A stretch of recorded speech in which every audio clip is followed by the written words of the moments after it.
Shalom, saudara yang terkasih di dalam Tuhan Yesus Kristus. Selamat pagi dan selamat berjumpa kembali di dalam Renungan Harian Kristen, Morning Hope.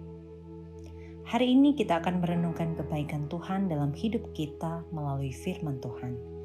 Kiranya firman Tuhan menjadi kekuatan kita sebelum memulai segala kegiatan kita di sepanjang hari ini.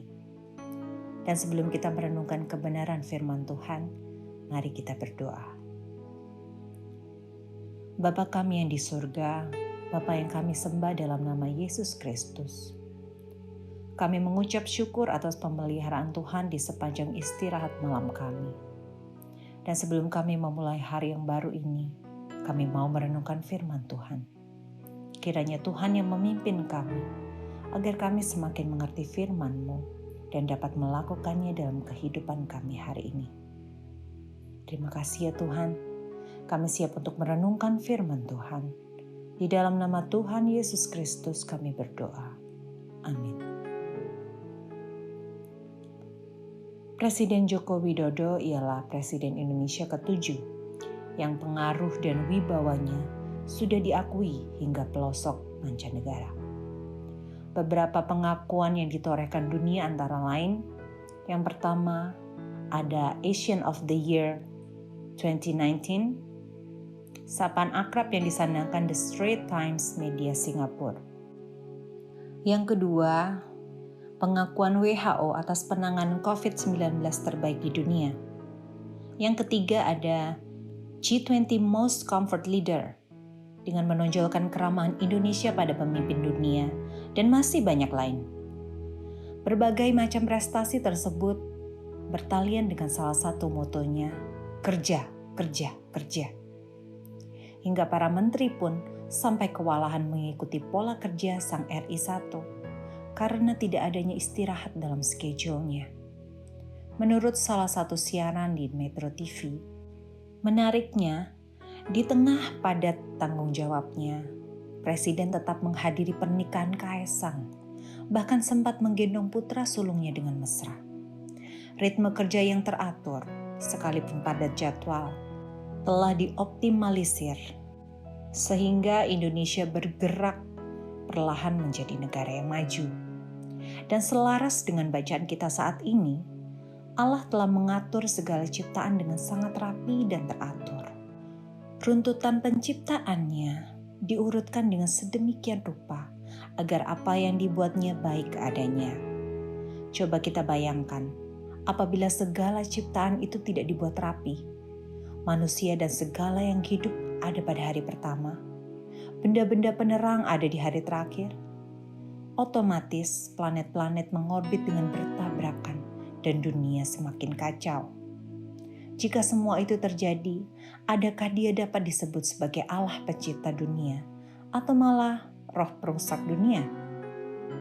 Gambaran inilah yang mau menunjukkan betapa Allah telah mengatur rapi suatu kehidupan demi satu tujuan yang mulia, bukan?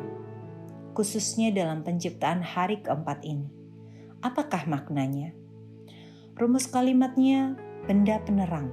Tujuan pertama, untuk memisahkan siang dan malam. Dan tujuan keduanya, menunjukkan masa, hari, dan tahun. Mari kita lihat maknanya dari dua aspek. Yang pertama dari aspek teologis. Pada zaman dahulu, bangsa-bangsa di sekitar Israel memuja benda-benda langit. Mesir dengan Ra atau dewa matahari. Kasdim dengan Dak atau bulan. Majusi dengan para bintang dan lain sebagainya. Bukan itu saja, segala kegiatan manusia saat itu difokuskan pada pergerakan benda-benda langit. Misalnya, berkabung pada hari atau bulan yang sudah ditentukan, bertani, beribadah, dan lain sebagainya. Jadi keberadaan benda-benda langit sudah melekat dan relevan dengan keseharian manusia zaman dahulu. Itu sebabnya banyak bangsa menjadikan benda langit sebagai fokus pusat hidup, bahkan Tuhannya. Naskah ini sejujurnya dituliskan untuk membedakan siapakah fokus sesembahan umat Allah dan umat lainnya. Bangsa lain menyembah ciptaan, bangsa Israel menyembah Sang Pencipta. Yang mengatur hidup bangsa lain ialah benda penerang, sementara bangsa Israel diatur oleh Allah beserta dengan hukum-Nya. Mari kita merenungkan hal ini. Siapakah yang menjadi fokus hidup kita? Siapakah yang mengatur kehidupan kita? Allah telah mengatur hidup kita dengan sangat rapi, dengan segala rancangan baik-Nya. Kita dapat melihatnya di dalam Yesaya 49 ayat 16, juga di dalam Yeremia 1 ayat yang kelima. Jika hidup ini berantakan, marilah kita kembali kepada setelan pabrik atau siapa fokus hidup dan siapa mengatur hidup ini. Jangan sampai hidup kita overfokus dan diatur oleh jadwal pekerjaan, tuntutan lingkungan, dan lain sebagainya. Yang kedua adalah aspek praktis. Dalam ayat ini, benda penerang diciptakan untuk menunjukkan waktu bagi manusia. Segala perhitungan waktu, hari, dan lain-lain telah diperbantukan Allah melalui benda penerangnya. Sejak semula, Allah mau mengajarkan manusia untuk menghitung waktu-waktu dengan bantuan benda penerang tersebut. Itu sebabnya mengapa ada berbagai macam jenis hari, hari kerja, hari khusus untuk Tuhan, hari raya, dan lain sebagainya. Mazmur 90 ayat yang ke-12 mengkonfirmasi akan hal ini. Agar umat Tuhan dengan bijaksana memperhitungkan hari.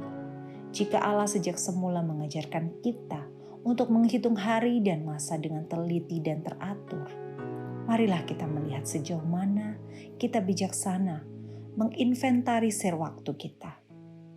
Waktu istirahat digunakan untuk game online, waktu kerja tugas digunakan untuk nongkrong, waktu penyerahan tanggung jawab ditunda-tunda karena sikap penyepelean, atau quality time digunakan untuk sibuk bekerja atau workaholic. Waktu saat teduh masih nyenyak dalam selimut. Bayangkan jika itu masih melekat dengan kehidupan kita.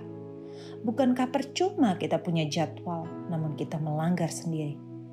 Kita punya kesepakatan, dan kita juga tidak menepati. Sejak semula, Allah telah membuat segalanya dengan rapi dan teratur. Bahkan waktu pun Ia berikan dengan tertib.